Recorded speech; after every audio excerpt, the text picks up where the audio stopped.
তেজপুৰ বিশ্ববিদ্যালয়ৰ আমি food processing incubation চেণ্টাৰত উপস্থিত আছোঁ।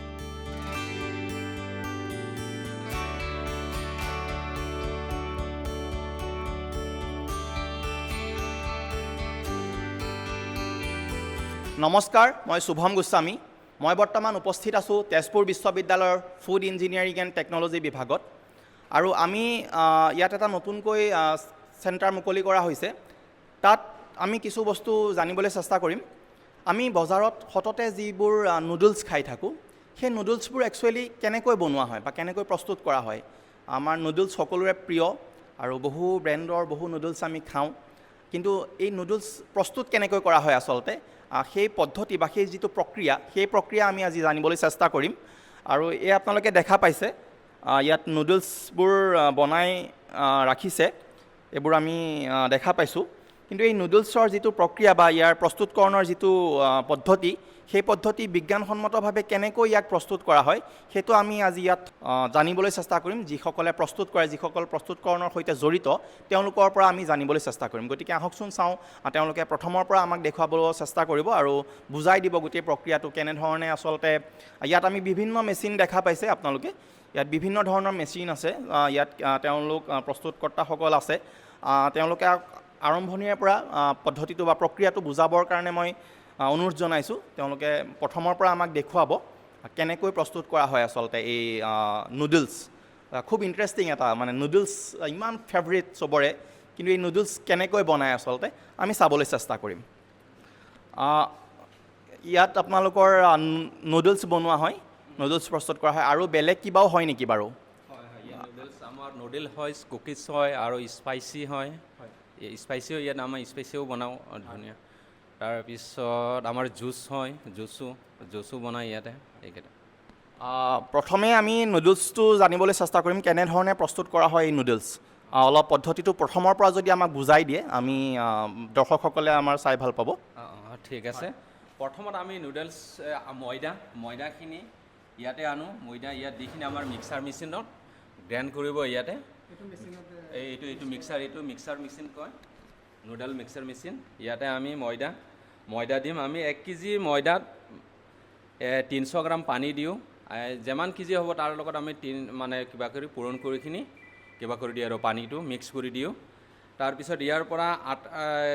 মিক্সাৰ কৰিখিনি মিক্সাৰ কৰাৰ পিছত আমি তাত এই নুডলছ মেচিন যোনটো বনাই তাতে লৈ যাওঁ। আমি প্ৰথম পৰ্যায়টো তেওঁলোকে আৰু তাৰ পিছত দ্বিতীয় যিটো পৰ্যায় য'ত নুডলছটো একচুৱেলি তৈয়াৰ হয়, প্ৰস্তুত হয়, সেইটো তেওঁলোকে দেখুৱাব চেষ্টা কৰিছে। এইটো হয় আমাৰ নুডলছ মেচিন হয়। ইয়াৰ পৰা আমি নুডলছ ইয়াত এই যোনটো ইয়াতে ময়দাটো ঢালি দিওঁ। তাৰপিছত ইফালে পেষ্ট কিবা হৈ ওলাই আহে। আটাৰ নিচিনা, যোনটো আমি আটা বেলোঁ, এনেকুৱা আটাৰ নিচিনা কিবা আটা বেলাৰ নিচিনা এই মেচিনে বেলি কিবা কৰি ওলাই আহিব। ওলাই অহাৰ পিছত ইফালে আমি এইটো দি দিওঁ। হয়, তেওঁলোকে দেখুৱাইছে এয়া নুডলছৰ যিটো প্ৰথম পৰ্যায়ত নুডলছ প্ৰস্তুত কৰি আছে আৰু সেয়া তেওঁলোকে কিছু দেখুৱাবলৈ চেষ্টা কৰিছে কেনেধৰণে আচলতে প্ৰস্তুত হয় সেই নুডলছ। এয়া দেখা পাইছে,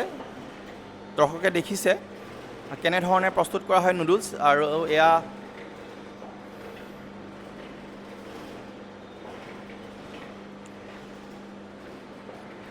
দেখিছে নুডলছ ওলাইছে, সেই সকলোৰে প্ৰিয় সেই নুডলছ এনেধৰণে ওলাইছে।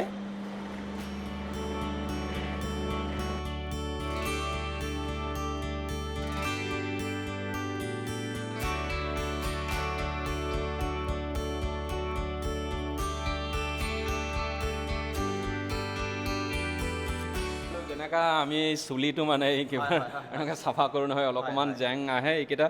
ধুনীয়াকৈ চাফা কৰাৰ পিছত আমি এইটো ষ্টিম ষ্টিকত ইয়াতে থৈ দিওঁ। এইটো ষ্টিম ষ্টিক হয়, আমি ইয়াত পূৰ্বতেই দেখা পাইছিলোঁ। ইয়াত তেওঁলোকে ষ্টিম ষ্টিকত শুকাবৰ বাবে ইয়াত মেলি দিছে।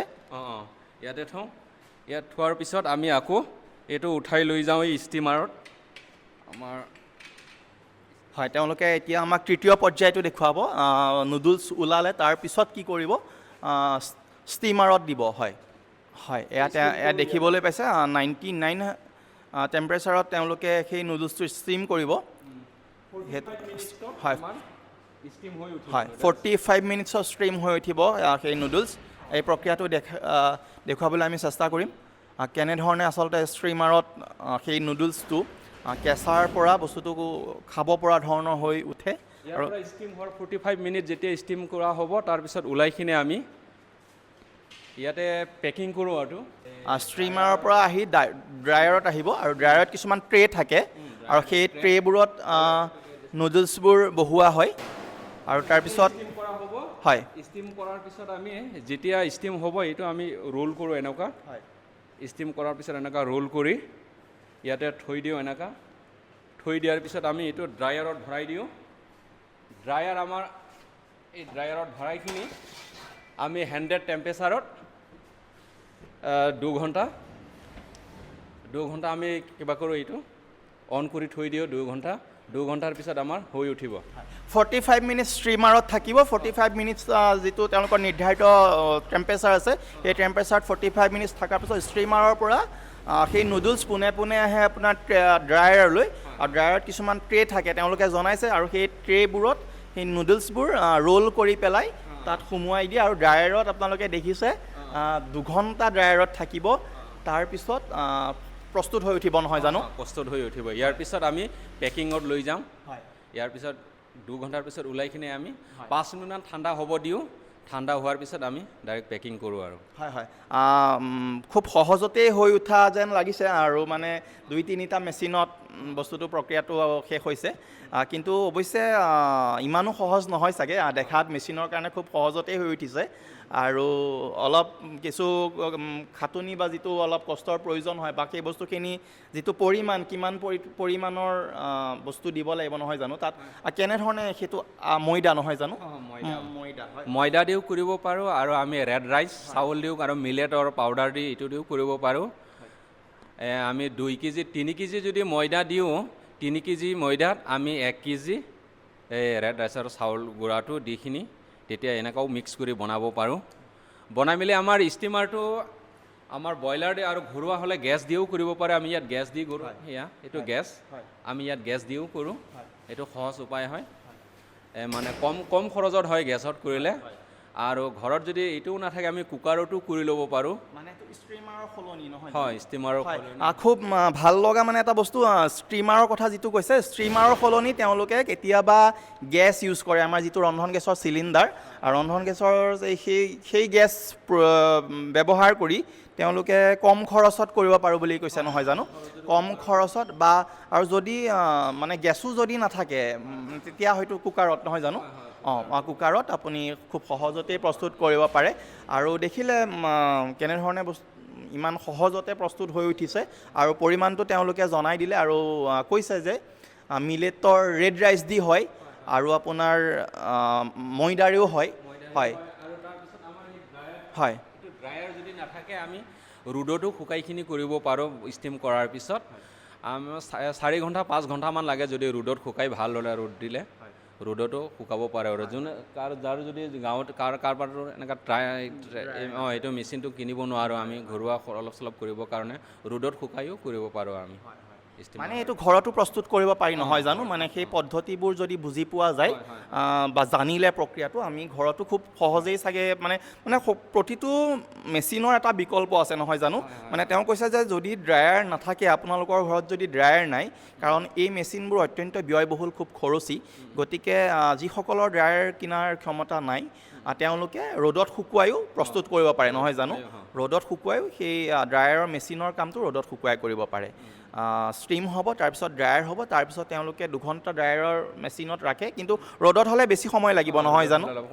ৰ'দত সময় লাগিব তাৰপিছত তাৰ পৰা ওলাই পেকেজিং হয় পেকেজ হোৱাৰ পিছত সেইবোৰ বজাৰলৈ যায় বা আপুনি যদি ঘৰত খাবলৈ প্ৰস্তুত কৰে তেন্তে ঘৰতো খাবলৈ উপযোগী হৈ উঠিব আৰু তাৰপিছতো কিবা থাকে নেকি নাই পেকিং কৰাৰ পিছত আমি ছাপ্লাই দিব পৰা আমাৰ অলৰেডি পেকিং কৰা আছে এতিয়া দেখাব হয় আমি পেকেজিং আছে বুলি কৈছে আমি সেইখিনিও দেখাবলৈ চেষ্টা কৰিম আৰু আপুনি কুকিজৰ কথা কৈছিলে ইয়াত আৰু বেলেগ কি সেইখিনি পদ্ধতি অলপ চমুকৈ ক'ব নেকি আমি অলপ চমুকৈ যদি কৈ দিয়ে কুকিজ আমাৰ ইয়াতে মেচিনতো বনাব পাৰে আৰু হাততেও বনাব পাৰে কোনোবা এনেকুৱা আছে গাঁৱত আমি ইমান মেচিনটোৰ দাম বহুত বেছি হয় ইয়াৰ কাৰণে আমি কিছুমানে ঘৰুৱা হাতেদিও বনাব পাৰে এনেকৈ যেনেকৈ আমাৰ ঘৰত ঘৰুৱা পিঠা যে বনায় এনেকুৱা ফৰ্মা পোৱা যায় এই ফৰ্মাটো কিবা দি কিনে আমি কুকিজকেইটা বিস্কুট বনাব পাৰোঁ বনাই কিনে আমাৰ এই এইটো ডাঙৰ অভেন আছে সৰু অভেনতো আমি অলপ চলপ খাবৰ কাৰণে ঘৰত খাবৰ কাৰণে বনাব পাৰে কাৰণ আমাৰ এইটো বহুত ডাঙৰ কষ্টলি হয় কিছুমান আমাৰ ঘৰুৱা মানুহৰ কাৰণে 10 লাখ 15 লাখতো কিনিব নোৱাৰি আমি এইকাৰণে সৰু অভেনতো 5-6 হাজাৰ সৰু অভেনতো অলপ খাবৰ কাৰণেতো ঘৰত খাবৰ কাৰণে বনাব পাৰে আৰু হয় ধন্যবাদ তেওঁ খুব সুন্দৰকৈ আমাক গোটেই প্ৰক্ৰিয়াটো বুজাই দিলে যে ইয়াত আপোনাৰ নুডলছৰ বাহিৰেও কুকিজো প্ৰস্তুত কৰা হয় আৰু এই চেণ্টাৰটো বেছি দিন হোৱা নাই নহয় জানো এই খুব কম দিন হৈছে তেওঁলোকে মুকলি কৰিছে আৰু ইয়াত বিশ্ববিদ্যালয়ৰ যিসকল ফুড ইঞ্জিনিয়াৰিং এণ্ড টেকন'লজি বিভাগৰ ছাত্ৰ ছাত্ৰী আছে বা গৱেষক ছাত্ৰ ছাত্ৰী আছে তেওঁলোকেও সেই প্ৰক্ৰিয়াবোৰ শিকে কেনেধৰণে প্ৰস্তুত কৰা হয় কেনেকৈ বিজ্ঞানসন্মতভাৱে ইয়াক প্ৰস্তুত কৰা হয় সেইবোৰ তেওঁলোকক শিকোৱা হয় আৰু তেওঁলোকে নিজেই শিকাৰ লগে লগে বজাৰৰ কাৰণেও উপযোগীকৈ তেনেকৈ কিছু বস্তু উৎপাদন কৰাৰ চেষ্টা কৰিছে গতিকে ইয়াত নুডলছ কুকিজ এনেধৰণৰ বিস্কিট যিবোৰ সেইবোৰ কিছু মানে প্ৰস্তুত কৰা হয় গতিকে খুব সুন্দৰকৈ তেওঁ বুজাই দিছে আৰু আমি কিছু বস্তু আছে আৰু বেলেগ বেলেগ সেইখিনিও আমি চাবলৈ চেষ্টা কৰিম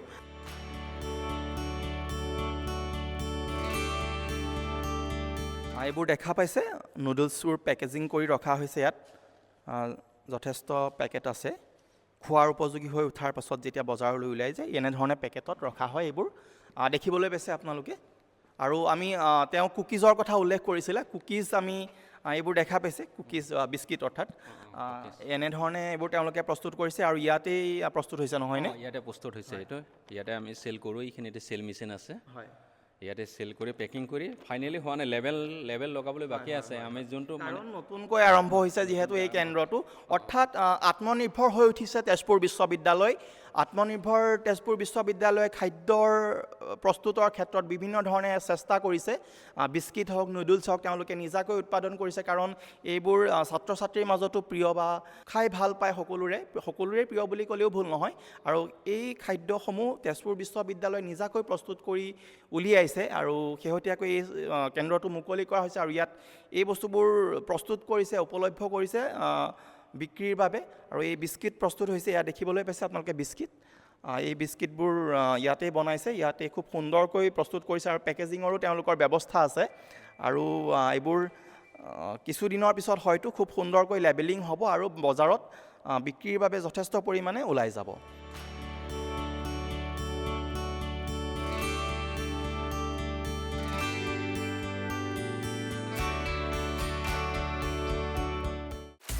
আপুনি বিচৰা বাতৰি পাব কেৱল নিউজ 18 এপত নিউজ 18 এপ ডাউনলোড কৰিবলৈ স্কেন কৰক এই QR কোড গুগল প্লে ষ্টৰতো পাব এই নিউজ 18 এপ